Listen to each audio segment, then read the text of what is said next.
Welcome back to Decouple. Today I'm joined by Jigar Shah.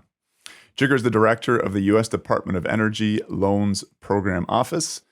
And in his previous lives, he's been a prominent clean energy entrepreneur, author, and podcast host advocating for market-based solutions to climate change. Jigar, welcome to the podcast. Thanks for having me. I love this podcast. That's very kind of you to say. Listen, I've got some worries and preoccupations about U.S. nuclear, and I might even go so far as to say that the sector is in crisis. I'm basing that off of a few points. There's no firm orders in the books for ready-to-build nuclear designs in the U.S. Russia and Korea are eating your lunch in the export market, which China also seems poised to enter. China and Russia are leading with deployment of non-water-based nuclear technologies, high-temperature gas reactors, a molten salt reactor coming online in China, and of course the sodium fast reactor programmed in Russia. I mean, this list is long, but I'll keep going. American first-of-a-kind designs like the AP1000 and X300 being developed overseas and not on American soil. Vogtle online last week, but I think shook the confidence of many that the U.S. can deliver on nuclear. So today I'm hoping to do no less than figure out the diagnosis for what's ailing U.S. nuclear and map out a path to the cure. I just shared with you I'm a medical doctor, so I like my little medical metaphors there. But first, Jigar, you have an impressive resume. Why don't you take a moment to expand on my pretty bare bones introduction? No, look, I mean, I don't know that your bare bones introduction was wrong. I mean, look, the U.S. nuclear industry is one that has wowed the world with an extraordinary track record of safety as well as uprates and engineering excellence and operations and all of those things, right? Which I think is wonderful, right? And so I think we have a lot to be proud of. That being said, Vogtle is the first nuclear reactor that has been sort of conceived of and turned on in the last 30 years, really, right? I mean, Watts Bar and others were sort of like old ones that were completed. And then, I think it's the first one that was conceived of and turned on solely under the NRC. All the previous reactors really started under the Atomic Energy Commission and then were sort of regulated by the Nuclear Regulatory Commission, right? So there's some new stuff that we're working on here in the U.S. And I the other thing I'd say is that, for a lot of the supply chain of the nuclear industry, we have been doing very interesting things to help other folks out, right? So we were buying a lot of our fuel from China and Russia, right? And then the non-Lugar framework, right? Where we were helping the Russians to, decommission a lot of their nuclear weapons and then use a lot of that nuclear material, right? In more productive ways. And so the U.S. has done a lot of good around the world, and the NRC, I think, is still the gold standard for regulation around the world. That being said, I think that outside of China, I wouldn't say that anyone is really thriving in the nuclear industry, not, at the scale and speed that we need to meet the threats of climate change. So I think the U.S. is firmly in the hunt and can take a lot of proactive steps today to fully realize its leadership position, given that I think we do have the best nuclear designs in the world. Okay, well, that's a great place to start. I didn't mean to throw too much at you all at once, and I do want to get to know you too, Jigar. That's one of the joys of podcasting that I'm sure you enjoyed on the Energy Gang, which was your podcast back in the day. So you grew up near the Byron nuclear station, I believe, from some of my sleuthing. My private investigator tells me. Can you tell me how that impacted your views on nuclear power? I think you had a real start in the solar side of things. Often there's a bit of antagonism between the camps. Tell me more about that. Yeah, I was, I think, 10 years old when Byron turned on, right? So it was like, I think, 1984. So it was a big news story in the area. I grew up in Sterling, Illinois, which is about, I think, 40 miles or 50 miles from Byron. And Byron was in our sports conference for some of the sports that I played. So, when you'd go to Byron, you notice that they had, awesome facilities, right? Like brand new amphitheater, great indoor swimming pool, and all those things that a nuclear community usually benefits from. And so, I don't know that I, got involved too deeply into nuclear power or or those things. But, you hear all these positive stories that came out of it, which was reinforced by what I saw with my eyes, which was great. And then, when I was around 16, I really got involved in energy and, fell in love with both nuclear and solar. Um, but at the time, nuclear was a basket case, and there weren't really any, ways to build new nuclear. And solar actually had a pathway to being fully realized. And so, my career took me through the solar phase, but certainly I've always been, you know, I've always recognized the benefits of nuclear. And now you're heading up the loans program office. We have a pretty international listenership. So if you could take a moment to explain, its mandates and the nuts and bolts of how it works, I think that'd be awesome to provide some context. Yeah, I mean, the Loan Programs Office was invented in the 2005 Energy Act, and then really came into being during the Obama era stimulus bill, right? The era stimulus bill, and so that's where we issued around 30 plus $billion worth of new loans. And, we've been monitoring and managing a lot of the construction of those loans for some time. Vogel being one that's been in construction the longest, and Unit 3 coming on board soon.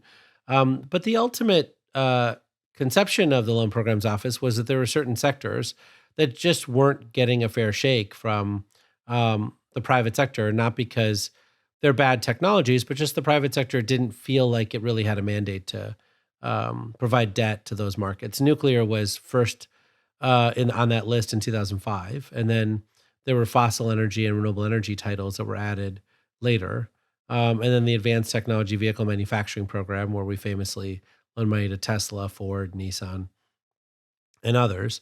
And then most recently, we added the Tribal Energy Loan Program, as well as what's called 1706, which allows you to replace, retool, repower existing assets. And so we can use that to turn on, recently shut down nuclear reactors, or to add new nuclear reactors to existing footprints, or to convert a, old coal plant that's, seeing the end of life to a nuclear plant.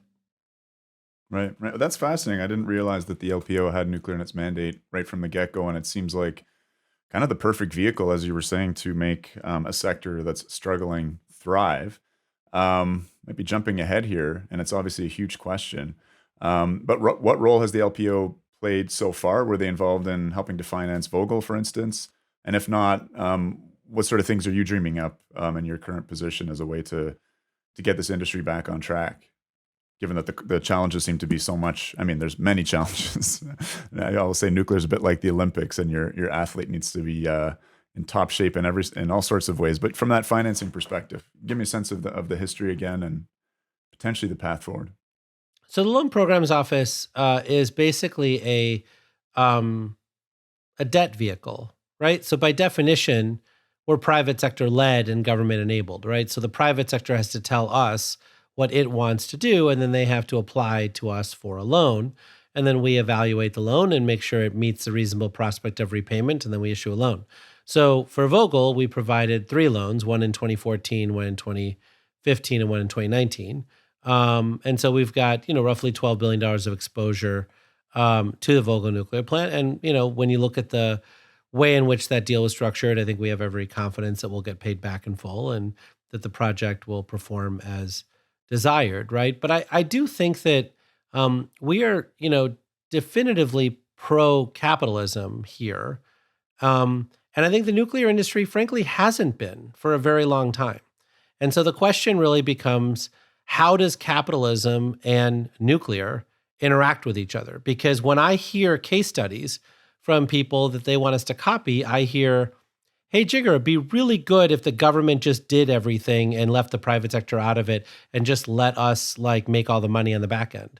Or I hear, hey, it'd be great if, we could just have all the US military bases do this for us so that we didn't have to do it, right, in the utility sector. And I think the Loan Programs Office, rejects that as the central premise for how the nuclear industry should operate. And we believe the nuclear industry is capable of being a professionally run industry that actually knows how to construct things on time and on budget, and figures out how to do proper planning up front and integrated project delivery models with their contracts and all those things. And I do think the Loan Programs Office has more recently played a very useful role in, slapping the nuclear industry silly and getting them to understand what it means to actually show real leadership.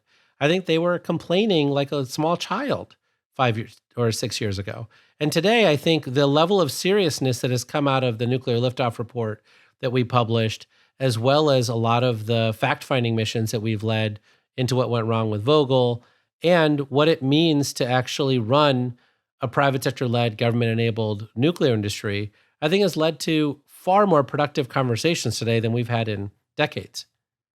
Well, I mean, certainly looking at the eye-watering cost of Vogtle, I think I was just chatting with a friend, fact-checking this, but about 12,000 per kilowatt in overnight building costs, and I think the numbers out of China, I think are probably rightly looked at as maybe being unreliable, but certainly Korea, 3 to 5,000 per kilowatt hour. That's a half to a third the cost of what's happening in the U.S. You were mentioning this desire for it to have capitalist flavor to the U.S. nuclear industry in terms of the LPO support.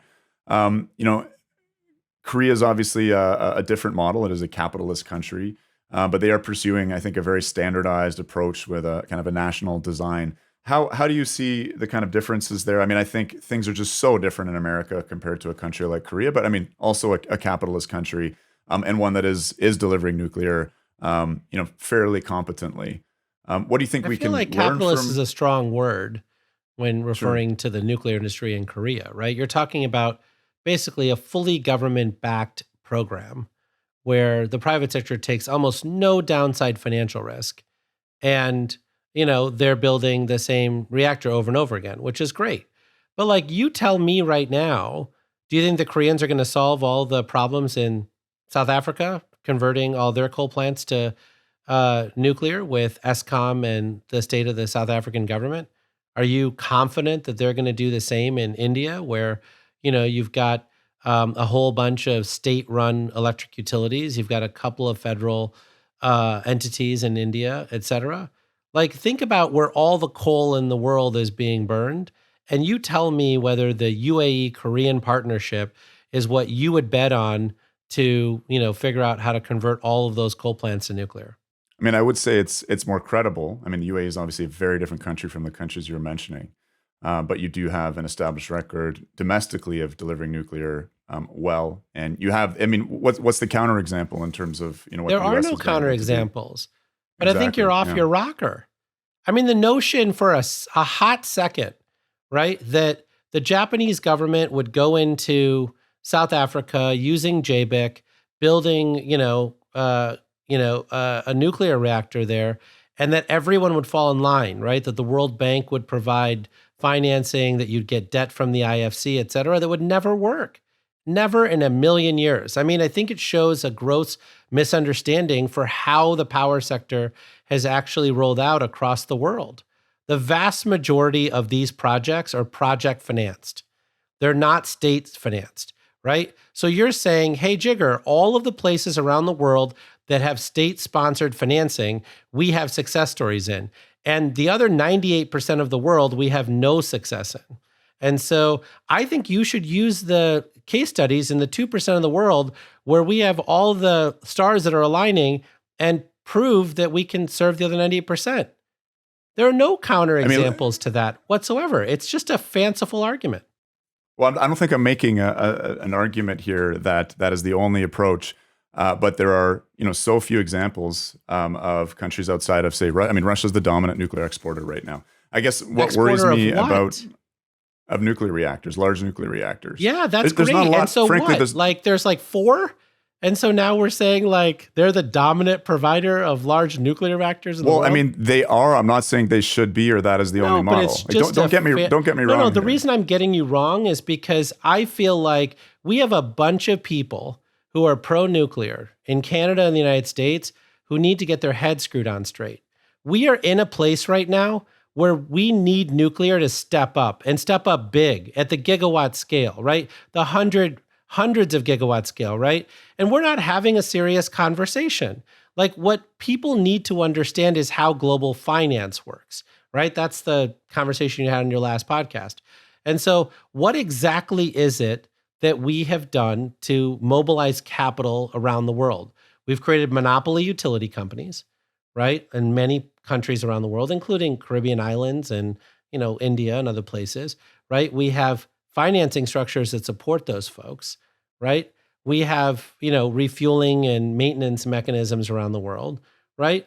So let's have a real serious conversation about how this works. Let's leave the engineering, sort of utopia behind, and let's have a real conversation around what it is that you think and your compatriots think is necessary from the US government or other related governments, whether it's Canada or the UK or others, to actually get this done at speed and scale. Well, paint for me your vision. Again, I'm not bringing up what I think are perfect examples or models. As I said, I think there's a severe lacking of nuclear exports to nations that desperately need nuclear energy. But what is your alternative? And is there any historic basis for it in terms of nuclear? Well, as the exports? person who helped build the first $1 trillion of solar, yes, there's an alternative to it. And the fact that folks don't want to recognize the sheer just extraordinary nature of what solar and wind has accomplished is a huge problem, right? You're talking about over 100 countries now that have gigawatts of solar operating as well as wind, right? And the way we did that was to figure out how to project finance every one of those deals, including in places like Pakistan, where nobody wants to do business, right? We figured out how to assemble private sector capital in Pakistan. The distinction I'm making here, Jigar, is I think wind and solar are relatively easy construction projects. What are you talking about?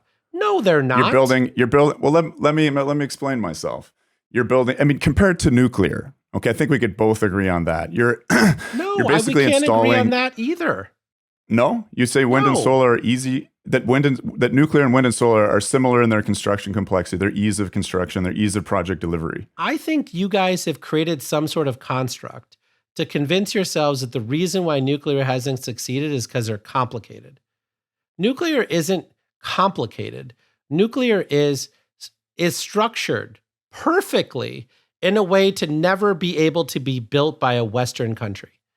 It's basically saying we are going to make every single nuclear plant an average of $10 to $15 billion each. How about we start there, right? There's no insurance company or EPC contractor that is capable of wrapping such a large project, right? There is no utility balance sheet that's able to manage that comfortably. And in fact, almost every single utility bankruptcy that's occurred in the last 40 years has involved nuclear. So everyone's scared out of their mind on nuclear, to the point where Wall Street said we will never fund nuclear, and we had to create the Loan Programs Office in 2005 to do that, right? So now you're saying, well, no, it can't be that. It can't be that we screwed up the whole concept of finance, that like what it is that nuclear is super complicated and it's so hard to build. No, you know what's complicated? Building a data center. You know what's complicated is building, like a hospital or a facility that actually, has to create petrochemicals. Have you been to an oil refinery? Extraordinary piece of engineering, right? We do that all day. What Dow and DuPont used to do in China and other places to create these cracking facilities and all these facilities. We know how to build complicated, hard stuff. What we don't know how to do is to manage mega projects at the $15 billion scale. And frankly, China has proven that it can't do it either, which is why all of its nuclear reactors are behind schedule and over budget. Now it's getting better at it, and it's optimizing around a single design, which is great. But like, this is not because solar and wind are easier, any knucklehead could do it. It's because we figured out how to get the world's largest EPC contractors to create an entire division to do something that's very complicated in a straightforward and easy manner where they replicate it over and over again. And we were able to make it $2 billion or less so that they can get insurance. They can work through MEGA at the World Bank. They could work through all of the different features that are available and actually work with the countries that want them in a way that works. And in fact, what happened was some of the countries couldn't handle 2 billion. So we had to downgrade a lot of the projects to 100 megawatt and 200 megawatt projects because that's the only thing they could handle from a risk perspective when you asked all the parties around the table, right? But I just think that, like, I feel like we as, human beings and certainly as Americans can accomplish the impossible. Like, we could do whatever we set our mind to, right? So I have no doubt in my mind that we can figure this out. But we all have to figure out what the playing field looks like, what the board looks like, and then figure out what the Venn diagram leads us to, choosing as the right design, as the right approach, as the right set of tools that we may need to add because we don't have them today. So let's actually solve the hard stuff instead of shouting into the wind, which is frankly what the nuclear industry has been doing for 10 years. Yeah, I mean, I think we'll have to agree to disagree and obviously maybe a few points throughout this interview. I think there's some parallels in terms of construction complexity with, as you're mentioning, these oil and gas facilities. But I will maintain that it is far easier to as a construction project to build a large wind and solar installation than a nuclear plant. Let's leave that aside. If it makes you sleep better at night, you should agree with whatever you want to. Okay, sure. Help me understand then what your vision is going forward. Because you've critiqued mine and maybe you're unscrewing my head or screwing it on tighter. Let me get a sense of I don't have a vision, what your right? vision is. My vision is a process, right? So what I'm saying is that when you look at what happened with Vogtle, you and I both agree that Unit 3, was way over cost and over budget. Unit 4 was about 30% cheaper. And that if we had built, VC Summer, it probably would have been cheaper still. Right? It probably would have gone that way. Yeah. But you try to go to South Carolina and get them to restart that project and rate base it. No way in hell, right? It bankrupted the utility to the point where it had to be, forcibly sold to another company, right? And so now we've got Poland that wants to build those reactors, which is great, and we're going to support them 100% to do that. And then if they succeed, we'll bring it back. But, what we are is private sector led, government enabled. So we've interviewed everybody in the industry, and they've said that they want to do SMRs, right? So I'm like, okay, if you want me to lobby them to AP1000s, I can, but they don't want to do them. So that here I am, right? And so you're limited. Now, you're limited by what the industry is asking for, is what you're saying. Of course, right? I guess, because I provide debt. So do you have, right. And in so doing, are you developing opinions on the best path forward, or it's simply, having to conform to markets as they exist now? I know that you have a limited role here, so I'm not trying to take you out of your wheelhouse. Yeah, I have opinions, right? But it doesn't really matter what my opinions is. First, because I'm not the smartest person in nuclear, but second, because we have to play this convening role, right? So we're equally impressed with NuScale, Holtec's new reactor, GE Hitachi, right? The Natrium reactor that TerraPower is building, right? X Energy, and there's others, right? We provided ARDPs to Kairos and Oklo and all sorts of reactors, right? So now I go to folks and say, hey, you ran an RFP. Which one do you want, right?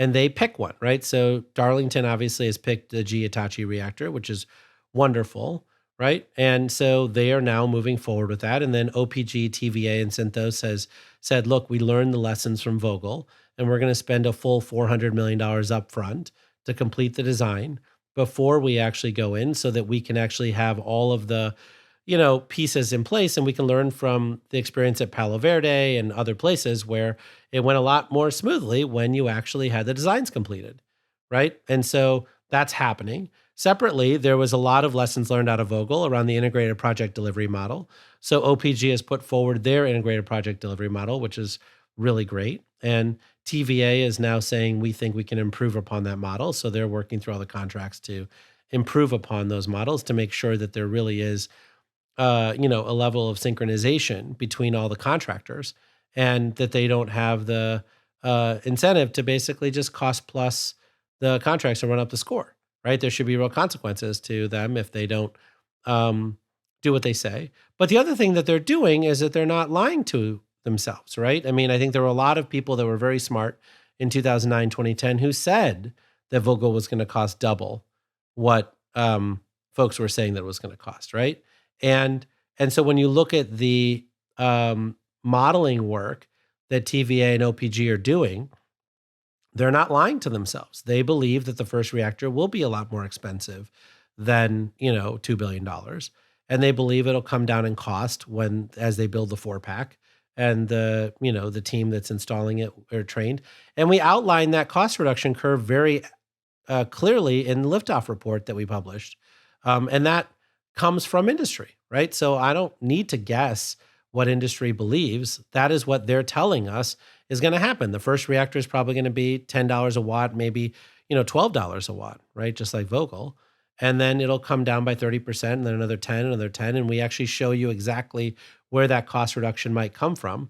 And that's all from interviewing our friends at OPG and TVA and others, right? And if UAMPS gets to the point where they're going to build the new scale reactor, right, then we'll classify exactly what they're saying as well. Just out of curiosity, as a Canadian, is the LPO funding any portion of the Darlington X300 new build, or is that outside of Canada and outside of the purview? Yeah, we're not allowed to fund anything outside the U.S., but to the extent that they are buying equipment from U.S. suppliers, right, we can fund those U.S. suppliers to scale up their production capacity to be able to meet the needs in Darlington. Got you. Can you give me a sense of, like, is there a certain amount of, I've heard 40 billion is the figure I've heard bandied about in terms of the total amount of loans, the LPOs. I might be completely off on that. That's okay. Is there any kind of percentage breakdown, per sort of technology that you guys are pursuing? And could you give me a sense of that? So the starting with the loan capacity. So the 1703 program, which is the, one of our oldest programs, which, initially started with nuclear and then, has been expanded. All of the sort of bucketization of the money is gone. So it's first come, first serve. It's about $73 billion worth of loan authority there. So, so that's available to all go into nuclear or all go into fossil. We just take the applications one at a time as they come in and, process the loans. We've got about $90 billion worth of loan applications in, I think, for that program. And we've got about $16.5 billion of that's for nuclear. So we're excited, and not all of that $90 billion is going to, go to the finish line, obviously. So we'll see. But then we also have the $250 billion 1706 program. And that program is to retool, repower, repurpose.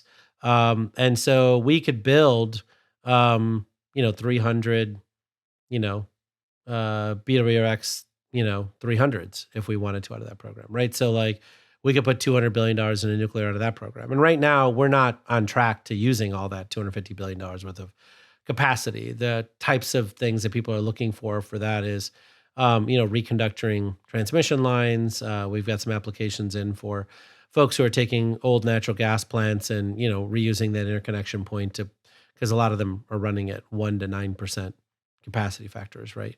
They're using the interconnection point to put in solar and battery storage and lots of other things, right? But I do think it's important to note that that there's plenty of resources at this point, right? So there's 73 billion in 1703 and up to 250 billion for nuclear in 1706. And so I don't think there's any lack of resources. I think we're right now seeing 5 or 6 serious efforts in terms of folks who want to build a new nuclear plant in the United States, which is great.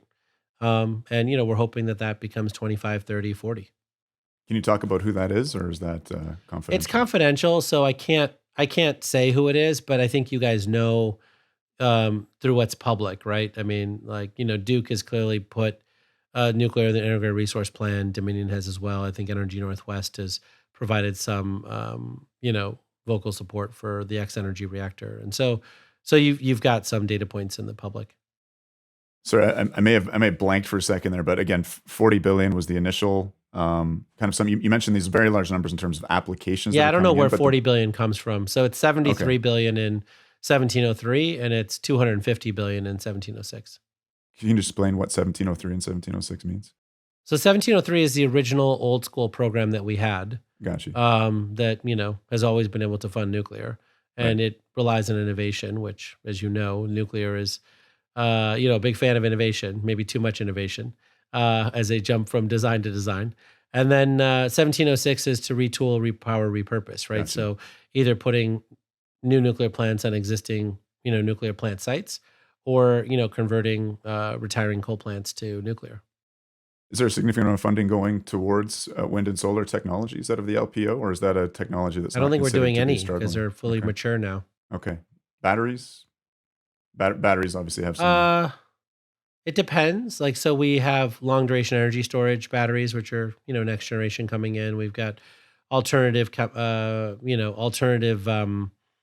chemistries, right, for auto manufacturing, et cetera, that SK and LG are promoting, right? So we announced this is out of the Advanced Technology Vehicle Manufacturing Program. We announced lithium ion battery manufacturing for GM as well as Blue Oval.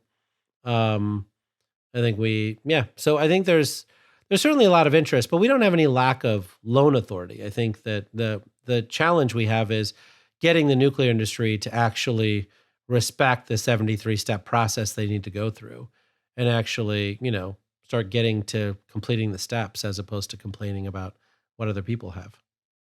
So that's 73 steps. What do you think are the key things thematically to break this stalemate, to get utilities ordering new nuclear plants? Is it gonna take? I think we're on track to breaking the stalemate, right? I think what the nuclear industry, the nuclear utilities want to see is a lot less fighting from the nuclear industry, right? It's not great to love nuclear when they're sort of anti-economic development in these states, right? A lot of the economic development happening in these states right now are solar and wind. So I think we've got to stop the infighting between the parties. It just causes people to hate nuclear. Do you I see think the infighting second at the level is of industry, or just all annoying day advocates long, like everywhere. from the industry itself? Because All day long. Folks are like constantly bad mouthing other people's technologies under their breath, and they under the need to breath. stop it Okay. because we need all of it. We need all solar and wind as much as we could possibly build, and as much nuclear as we could possibly build. And even then, I think we're going to fall substantially short to what we need for ChatGPT. ChatGPT alone needs 10,000 megawatts of data centers, Yeah. right? So if people want to live in a modern world, right, they're going to need a lot more electricity. And so we need all of it. So I need to fix what's broken with the nuclear industry and what's broken with the geothermal industry, the low impact hydro industry. There's a lot of industries that are not scaling, and they're basically spending a lot of their energy bad mouthing other sectors instead of figuring out how to get through their process, which is going to take 10 years. It's not something that we fix in like, a weekend, right? There has to be $400 million spent to figure out how to get, all of the designs completed. Then you've got to take the 13,000 people that were trained at Vogel, right? And you've got to figure out how many of them are travelers, how many of them are going to leave the workforce and go get another union job in Georgia and South Carolina because they don't want to move, right? We got to figure out how we actually train workers in a way that actually works. We've got to figure out how we build supply chains. You saw the governor of Tennessee say that they're going to put up $200 million to help support more supply chain growth in the Tennessee, region near Oak Ridge National Laboratory. So that's great news to see folks thinking about suppliers, right? But I feel like for whatever reason, people are just like animated about like, why aren't we doing this faster? We're not doing this faster because we forgot to go through the steps that we need to go through over the last 10 years. So now we got to start now and go through the steps over the next 10 years. I mean, there's no better time to start going through the steps than this week. So I mean, you're famously quoted as saying "deploy, deploy, deploy." With regards to nuclear, where do you think that that balance matches with innovation? I mean, but again, right? Like we can do all of it. I think you and I both know that it is unlikely to be a Gen 4 reactor that builds the first, reactors here in this country, over the next, 3 or 4 years in terms of starting construction, right? And you saw that with the selections that TVA and OPG made. They chose Gen 3 plus reactors, And largely they chose them, I think, because they believe that they can get those reactors through the NRC and the Canadian regulator in a straightforward fashion because they're basically just improvements on existing designs, right? And then separately, I think we're a huge fan of what TerraPower and Natrium's doing, as well as X Energy. And those folks will clearly take longer to get through the NRC and the Canadian regulator if they choose to build them in Canada, because they're new approaches, right? And new approaches require a little bit more work to go through the process. But my sense is that's why they chose the Gen 3 Plus reactors, right? Because they thought that they would move more confidently through the process. So I had James Krellenstein on recently, and he was talking about the initial sort of R&D for the existing nuclear fleet. And that obviously came out of a model where government did most of the R&D and the private sector focused mostly on deployment. We have the example of SpaceX and other very complex high technology industry, which has completely outcompeted the government R&D. I'm wondering, do you see parallels between the space and nuclear industry in terms of your vision of innovation? No, I think the government will always have to do innovation. And remember, the private sector didn't do any of the deployment in the 1960s, 70s, and 80s. That was all deployment, yeah. Right. I mean, that was really all government top-down stuff, right? So I don't know that I would credit the private sector there. I think in general, but we moved away from that, right? The Department of Energy was formed out of the Atomic Energy Commission, and that's where we are now. But I also think that when you look at SpaceX, right, there's a private sector industry for them, right, which is launching satellites into space. And it used to be, $100 million a launch or whatever with Boeing, and now or Lockheed, and now it's like $10 million a launch or something like that. So, they've innovated, but they also have a customer. There is no customer for, private sector nuclear innovation, right? If someone said, here's $1.8 billion, which is what I'm seeing right now, for instance, in fusion. I love fusion. Who doesn't love fusion, right? But putting $1.8 billion into a private sector company on fusion and believing you're going to get a venture capital-like return is bonkers, right? It's very obvious to anyone who has studied clean tech that the only venture capital returns are in scale tech, right? There's no venture capital returns in deep tech. Tesla was not a deep tech investment. Tesla was a scale tech investment. All of the technologies that they used for the first Model S had been invented previously through R&D that DOE and others had done. They just put it together in a nice package that people wanted to buy. And then they've, of course, innovated the crap out of the software and all the other stuff, which is fantastic, right? But I think it's just critically important to recognize that the government is essential in deep tech investing, right? Which is what nuclear is. And the only thing that venture capital or private equity or others can do is scale tech, right? So, and I think that's fine, right? It's just a thing that people just need to I think, understand. Am I misunderstanding then that most of the innovation work happening in the States is driven by private sector venture capital and not government labs? I mean, there's obviously some overlap, but I'm thinking of the technologies. There's almost no innovation happening out of the private sector. So like the Natrium reactor, for instance, is that government R&D? How much money did we put into it from the government over 40 years? That's not a new design even, right? We started doing that work 40 years ago. The same thing's true with, the amount of money we put into NuScale, the amount of money we put into the X Energy concepts. I'm not suggesting that the private sector hasn't put money into things. I think they have. But the private sector is best suited to actually finish the job, right? To take an R&D technology and figure out how to make it commercial and how to put it into the marketplace. And that's scale tech, right? That's not deep tech. I think that's. I just think it's important. Yeah, I think that's great framing, and this is a good faith question in terms of am I incorrect, and I'm glad. I'm glad to be corrected. So know that I appreciate that. Well, and you know that I love what you're doing in your podcast. I'm being deliberately argumentative because I'm trying to get through to people, because I feel like people are just, particularly in this industry, people are kind of nice to each other, but they're not actually talking about the hard truths. There's not that many people who are actually as passionate as you are about nuclear. Right? There's you're actually quite passionate, but also there's not that many people that are passionate, right? But when Robert Bryce comes on or some of these other folks come on and they're like, here's all the, 8 super simple ways that we could solve this problem and actually all start building nuclear, it's just disingenuous. It's just not true. And when you think about how much work we're doing every single day, right? And, frankly, I would say that even GE Hitachi is not doing as much work on creating the marketplace for getting the utilities to buy their reactor than we are, which is weird, right? For the government and the Loan Programs Office to be softening the ground better than GE Hitachi is weird, right? And so I just need everyone to start, like, just getting a little more focused on how they can actually help get the nuclear industry to the finish line, as opposed to why don't we have the shiny toys that these people have over No, there? I think there needs to be far more red teaming. I'm actually quite bearish on many elements of the nuclear industry, particularly in North America, but also globally. But I think that's a good place to start in terms of recognizing where we're at and how much work needs to be done. And what drives me is just this desire to understand it better. So I do appreciate your No, I appreciate that. in terms of, do you think we're at the end of unnecessary nuclear plant closures, premature nuclear plant closures? Obviously, competitive markets, cheap natural gas prices have had their impact. I think I'm referring more to politically based closures.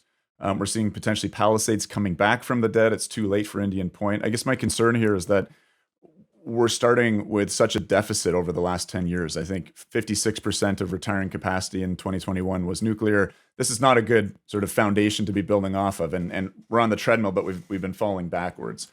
Do you think we're at the end of premature nuclear plant closures, and why, if so? Well, certainly it's the policy of this government to be at the end of premature nuclear plant closures, right? That's why we fought so hard to keep Diablo Canyon open. We worked, really hard on getting the civilian nuclear credit program in place. And so, and I think when you look at where wholesale power prices are, I think there is a recognition by most utilities that they have overinvested in gas, and that when we had these polar vortexes and these heat domes, that gas has been unreliable at the time at which they needed it the most, and so they need to diversify their portfolio. And so gas has a strong role to play, but that other clean, firm power generation sources also need to be prioritized, whether it's existing nuclear plants or whether it's new nuclear plants. But the one thing I would say about the nuclear industry on this is that part of the challenge here is that people need to recognize human behavior, right? It's really easy to shut down a nuclear plant when there's no like positive prospects for nuclear, right? Like when you're bearish, it's really easy to say, well, if you're bearish around new nuclear, why would we keep this nuclear plant running? Right? It's a natural thing you would ask.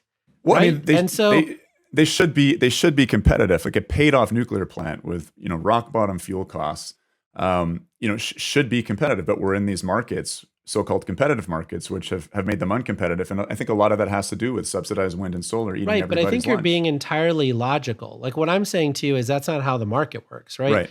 The way this works is that people want to be bullish about the future, right? So you have to give them something to be bullish about, right? We're going to keep this nuclear plant running, right? And we're going to subsidize it from the state of Illinois' coffers because we believe that new nuclear designs are so awesome that we don't want to lose this workforce, right? We want to keep these going because, yes, this is a temporary blip and natural gas is prematurely cheap, but it won't be forever. And frankly, that's the American Gas Association saying that. They think that the right price for gas should be $4.50 to $5 a million BTU, right? At which point nuclear is very cost effective.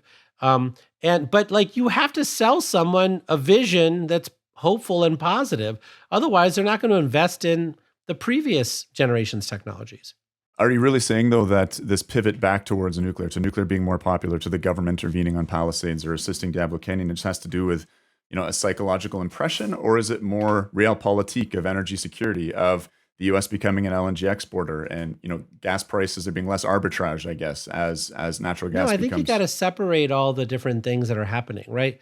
The realpolitik is like from the fact that, because of the Ukraine crisis, you've seen a tremendous amount of interest from Eastern Europe in new nuclear plants. You're seeing, a lot of interest at the federal government level in the United States in new nuclear plants, right? But plant closures are being done by local state public service commissions. They're not being done by the federal government, and no amount of lobbying from the federal government But can they're keep being them like open, right? I mean, the Public in Service California, they're Commission. being saved by the state. That is, if I'm not incorrect there. Right, but that is the mechanism by which it happens, right? So the federal government wrote a letter and said you should keep it open. We have the Civilian Nuclear Credit Program. You should use it, all those things, right? But ultimately, like my point is, the psychology matters locally, right? And I would suggest to you that this administration in our office has been more bullish about nuclear than nuclear advocates, right? Like when you talk to like nuclear advocates, they're saying, "Hey, Jigar, let me explain to you the 43 reasons why your approach won't work." And I was like, well, that seems like a very productive way of using your brain power. So getting back to Diablo, I mean, my understanding is that California, in terms of the energy modeling going forward, was looking increasing like there's risks of blackouts. That Diablo Canyon is a clean, firm source of electricity that was necessary to pin up the grid. Potentially, Gavin Newsom has some presidential ambitions and leaving behind a state that's teetering on the edge of blackouts frequently. That's what I see as the driver of the change on Diablo Canyon. It was not a nice to have nuclear reactor that people thought, wow, advanced nuclear is coming, we should keep it around. It was a need to have nuclear reactor. No. Do you disagree with that? Of course I disagree with it. They could have just built hundreds of gigawatts of diesel generators, which is, there's lots of things that people can do. My point to you is that when Emery Lovins, right, says to everybody that the money spent on nuclear is wasted and that we shouldn't spend any of it and we should just build more solar and wind and battery storage, right? That is a very comfortable thing to agree with when there's no prospects for building new nuclear anyway, right? Like, why would you stand up to that argument if like no one's building new nuclear anyway, right? But because this administration has figured out a way to get people to be hopeful again, right? The vast majority of climate people have completely changed their point of view on nuclear over the last 2 years because of the incessant amount of discussion that we're talking about, with nuclear designs. And that started before the Ukraine crisis, right? I mean, as somebody who is probably, I think, the most followed person on energy on LinkedIn, right? Like I've been talking about nuclear every single month since I got into office. And people are like, well, if Jigar's talking about it, maybe there's something there. And then the secretary provided the most full-throated support of nuclear ever provided by a secretary of energy at the Guggenheim conference in early 2022. And people are like, well, crap. Like, how did that happen? Right? Yeah. And so that then creates the space for Diablo Canyon to get saved, right? Like, I just feel like people don't understand that, like, everything around here is like a shark. You have to keep swimming. If you stop swimming, then like you die, right? That's how it works, right? And so I just think that right now what we need is for the nuclear industry, yes, to red team things and yes, to provide their critical feedback. We want all of that. But they also need to say, what is it exactly that the US and Canada are bringing to the table, right? That's different than the Japanese, the Koreans, the French, right? The Russians, right? And what's different is that we actually are figuring out the hard stuff. We're not taking shortcuts. We're not saying, oh, why don't we just put $200 billion of cold hard cash out of the US Department of Defense and just build a bunch of nuclear reactors? No, we're saying, how do we get Dominion or Duke or Energy Northwest and others to do new nuclear? So Jigar, you were just saying that, in your opinion, there's been an overbuild of gas in the U.S. I'm looking at, again, 2021 figures of new power generation in the U.S. Almost all new planned capacity at that point was wind, solar, and batteries. I think 81%. Natural gas was 16%. Nuclear, they were still thinking they get Vogelon, I think around that time was 3%. So, I mean, do you see there being, if natural gas has been over deployed, almost all new generation is wind, solar, and batteries? Do you feel like there's a over deployment, or that there's a need to diversify and balance the overall generation portfolio going forward? Yeah, but I mean, if we need to 2x the generation in this country, right, of clean generation, you don't do that by taking your foot off the gas on wind, solar, and batteries. You do that by unlocking all the clean, firm generation technologies, right? So enhanced geothermal, low impact hydro, and nuclear, right? They have to catch up. Like, I mean, taking your foot off the gas on what's working doesn't make any sense at all. Do you feel that they're threatening grid reliability? Is that a major concern or driving up No, prices? there's actually no data whatsoever to support it. This is what I'm saying, right? Listen, when people like spread these sort of rumors, you end up just in a bad place. Yeah, I guess, I can see that pragmatism of, frankly, what is available to deploy right now, that is low carbon, versus what's going to take time to develop and not taking your foot off the accelerator. That's, I think, a pretty sound argument. Um, in general, though, I feel like the examples of where wind and solar are being deployed, at scale and most quickly, are starting to run into some serious roadblocks with skyrocketing prices. With, taking the German example, for instance, with the threat of deindustrialization. Um, I guess that's a concern of mine. Looking forward, and this kind of all of the aboveism approach, particularly when it comes to wind and solar, is concerning for me, for a failure of achieving actual deep decarbonization and ultimately requiring one-to-one backup. And generally, so far, that's been natural gas, even in one of the world's wealthiest and most developed economies. Right, but why would you compare the United States of America to Germany? I mean, there's never been a more false comparison. Like, I mean, if you want to compare California to Germany, sure. Sure, But sure. the United States of America is like Europe. Well, let's compare. Like, Let's it is a compare very large California. Let's country. compare California to Germany then, and No, but all I'm saying to you is that the United States of America has to build as much stuff as it can as quickly as it can. Not because of environmental regulation or anything else, although that's in there, but just because all of our coal plants are old. They're crazy old, right? I mean, our average coal plant right now is like 50 years old. And so they're just reaching the end of life, right? So as a result, we've got to replace that capacity over the next 15 years with other stuff. And if we replace it with natural gas, right? And 23% of the natural gas fleet doesn't work last Christmas, sending the PJM and, Georgia Power and TVA into a tailspin where they almost had blackouts, right? That's not good. The same thing's true in Texas, where you have an over reliance on gas, and so much of the gas plants are not weatherized that, they have huge problems in heat domes and other places, right? And so I just think that in general, if you want reliability and resiliency, you should have a diversified grid. And that's what the US is pursuing. We're still less than 20% wind and solar in the United States. So it's not like wind and solar is like conquering all and becoming 70% of the grid. And I think when you look at the modeling efforts that we've paid for out of the National Renewable Energy Laboratory, or with Chris Clack, who's now at Pattern Energy, or Jesse Jenkins at Princeton, I think everyone sees 40, 45, 50% clean firm as a really preferable option. But, we got to get on with it, which is what the liftoff report said. getting off the nuclear topic for a second, we have an episode dropping any minute now on advanced geothermal or enhanced geothermal. What are your thoughts on that technology? It's extraordinary, right? But the first plants are going to come in at whatever it is, like 15 cents a kilowatt hour, and then the next one will be at 14, and then 13. There's got a learning curve that they got to get through, and I do think that they can probably get to 7 cents a kilowatt hour or so, probably long term, which is really where we're saying nth of a kind nuclear will get to as well. And frankly, hydro has got to be at 7 cents a kilowatt hour too, right? When you look at hydro, um, like next generation turbines that are fish friendly, that all these things. We have 37 gigawatts of hydro that need to be relicensed over the next 20 years, right? They're going to all have to upgrade themselves. And they're basically lecturing me about how the 1920s turbines that they still operate on are the best in the world and they've never failed them yet. And I was like, I get it, man. I will celebrate that turbine as well in the museum that I put it into. But we got to switch to the next generation turbine that generates 15% more power, is more fish friendly, and can actually respond to market signals in a far more dynamic fashion, which the current turbines can't do. And that's going to be more like 7 cents a kilowatt hour, not 2.5 cents a kilowatt hour.